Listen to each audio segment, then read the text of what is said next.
In chapter 1 of Pirkei Avot, in the 6th Mishnah, Yeshua ben Prachya teaches us what one should look for in life. So one of the things is find yourself a teacher, win yourself a friend, and be one who judges everyone by giving them the benefit of the doubt. When we proceed to the next Mishnah, on Mishnah 7, we learn from Nitai al-Bali the following: keep away from a bad neighbor. Do not befriend an evil person. Do not despair of retribution when you see bad behavior triumph. So let's try to understand simply what Nitai al-Bali taught us here, and what and how he differentiates a little bit in his perspective of the world and society, in contrast to Yeshua ben Prachya. So a bad neighbor, what is a bad neighbor? Why should we distance ourselves from him? Such a person can harm you or influence you to join evil, and therefore Nitai al-Bali tell us to distance ourselves from such a person. An evil person, so we mentioned shachen ra, a bad neighbor, and an evil person.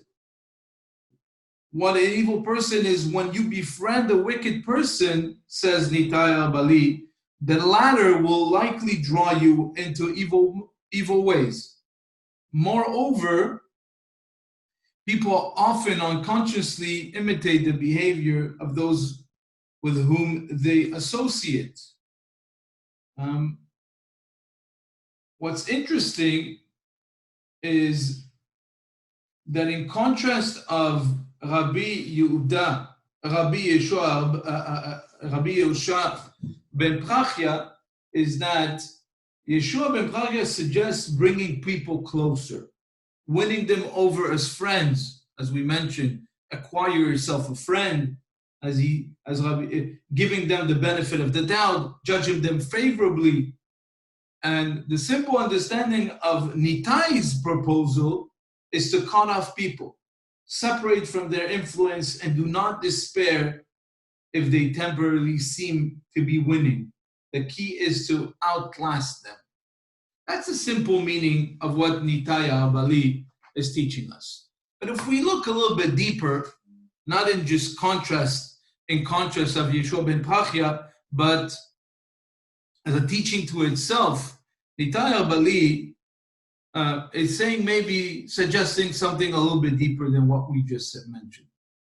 So when he tells us, do not attach yourself to a wicked person, he is saying, do not distance yourself from the wicked person. In other words, do not attach, yes, but do not distance yourself.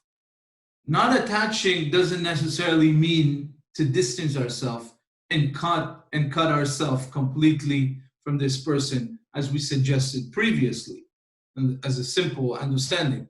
So the emphasis here is do not attach yourself, but at the same time, do not distance yourself from the wicked person. Befriend him and embrace him with love, but do not attach yourself to his negative traits, which will cause you to become like him. Rather, attach yourself to his soul, which is entirely pure, and bring him to the path of holiness. So we seem to have two contrast approaches to this.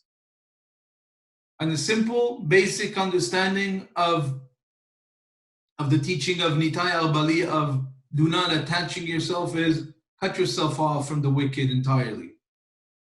Our second understanding is, no, the Mishnah is precisely using the word attach. And it's emphasizing that you should not attach yourself, but not cut yourself from the wicked. Befriend him and bring him close to holiness. And as the last part of the Mishnah, where it says, do not despair of punishment, is telling us that when we see the wicked prosper, do not attach yourself to them in order to ride the wave of their success, for their time may come suddenly and you will fall along with them.